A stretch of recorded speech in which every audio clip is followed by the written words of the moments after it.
First things first is let's talk about the surface in which you're going to be drying your onions on in order to get them ready for storage in some kind of onion bag or ventilated bag or just a shelf. Uh, I happen to have is these these are professional greenhouse nursery professional tables, very durable. That's what I have. If you don't have one of these, you can certainly use pallets.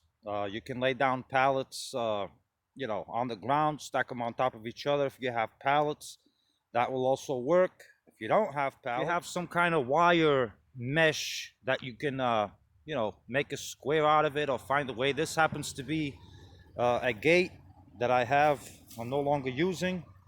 That would actually be very good too, is suspend it off the ground somehow and just toss your onions on there. To get your onions dry, having a lot of air circulation is very important, and that's why I don't recommend a solid surface, because the air might not circulate, it will not circulate from underneath, and that's why having something with holes, having something with holes is important for this process. It certainly helps the process go a lot smoother. So let me show you the preparation that I do to actually get my onions dried. There's different things you can do. Like if you intend, a lot of people, they like to braid their onions, and if the case is that you want to braid them all together, clean, once they're all completely dry, you can certainly dry them with your greens on them. That's totally fine. I'm not much of a braider. Maybe this year I will leave, maybe 12 with the greens on and let them totally dry this way, which you can do. I find it takes a little bit longer, but then again, it's totally up to you. But the way I basically do it is, right now, what I want is I need this neck right here to totally dry. This right here. And the way I basically do it is I don't cut the roots off at this point. I leave about 1.5 inches,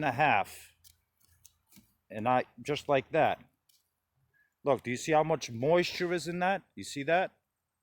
This is what we're trying to eliminate now, is all of this moisture needs to come out. And that's why I do it this way. I'm not going to pause the camera. I'm just going to show you. I basically, I just stick it upside down. Can you see that? I think you can. Just stick it upside down and, let me do a couple more.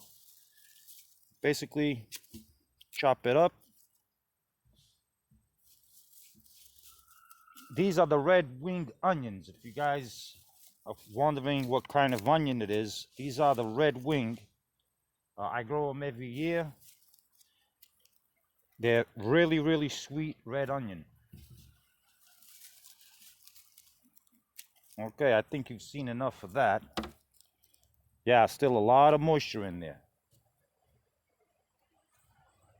And that's pretty much it, guys. And then, I'll save some of these, and maybe I'll make an attempt at, doing some kind of braiding. Not that I'm good at it, but I'm pretty sure that if I study it, I'll be able to do it, and that will look cool as well. So, but that's the main way I do it, is on the table like this, just like that. These here are, as you can see, the color difference. These are copra onions. These are a yellow onion, and these are Elsa Craig. These are white onions. And I mean, I did weigh this onion. That's a beauty.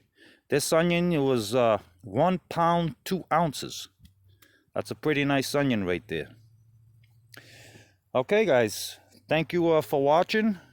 And if you liked the video, if you found this informative, please give the video a thumbs up. If you have not subscribed to the channel to support it, I would appreciate you do. And since you've made it to the end, please check out these videos here on the side. All right, guys, you have a good day.